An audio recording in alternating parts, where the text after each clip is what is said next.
जैसे जैसे गहरी रात होती गई, बस के अंदर का माहौल और भी डरावना हो गया।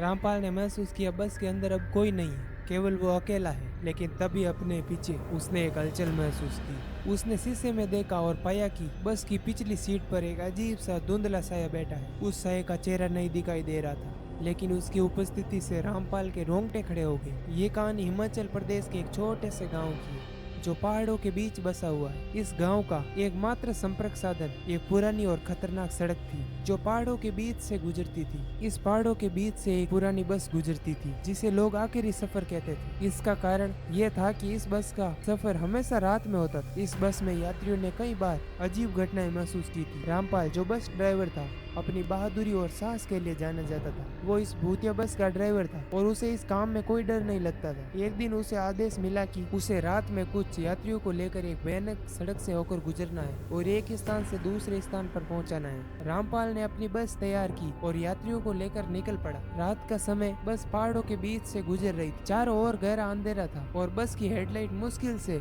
सड़क पर अपनी रोशनी कर रही थी। यात्रियों के बीच एक अजीब सी खामोशी थी। अचानक रामपाल ने देखा बस के अंदर बैठे यात्री धीरे धीरे गायब हो रहे हैं। उसने शीशे में देखा तो पाया कुछ यात्रियों की छवियां धुंधली हो रही है, वे धीरे धीरे अदृश्य हो रहे हैं। रामपाल को यह बहुत अजीब लगा, लेकिन उसने इसे नजरअंदाज किया और सोचा कि शायद उसकी आंखों का धोखा होगा। लेकिन जैसे ही वह बस आगे बढ़ी, एक एक करके सभी यात्री गायब हो गए। रामपाल का दिल तेजी से धड़कने लगा, लेकिन उसने बस को चलाना जारी रखा। जैसे जैसे गहरी रात होती गई, बस के अंदर का माहौल और भी डरावना हो गया। रामपाल ने महसूस किया कि उन सभी यात्रियों में से अब बस में कोई नहीं है, केवल वो अकेला है। लेकिन तभी उसे पीछे कुछ हलचल महसूस हुई और उसने शीशे में देखा तो पाया कि पिछली सीटों पर एक अजीब से धुंधली साये बैठे हैं। उसे साये के चेहरे नहीं दिखाई दिए, लेकिन उनकी उपस्थिति देखकर रामपाल के रोंगटे खड़े हो गए।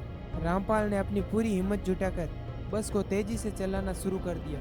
लेकिन जैसे ही उसने बस की गति बढ़ाई, उसने देखा कि वो धुंधला साया धीरे धीरे उसकी ओर आ रहा है। हर बार जब उसने शीशे में देखा, वो साया उसके पास आता गया। अब वो साया उसकी सीट के बिल्कुल करीब आ चुका था।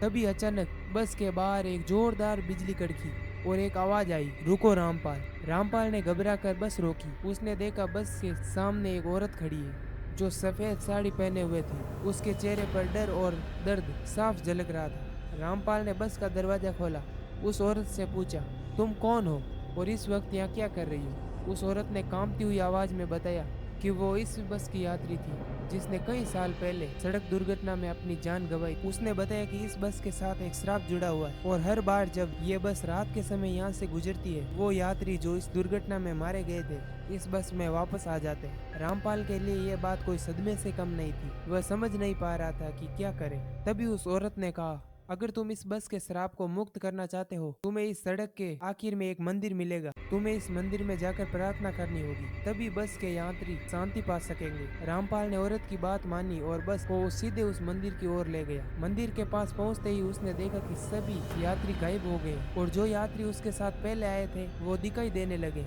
लेकिन इस बार उनके चेहरे पर दर्द की जगह शांति थी।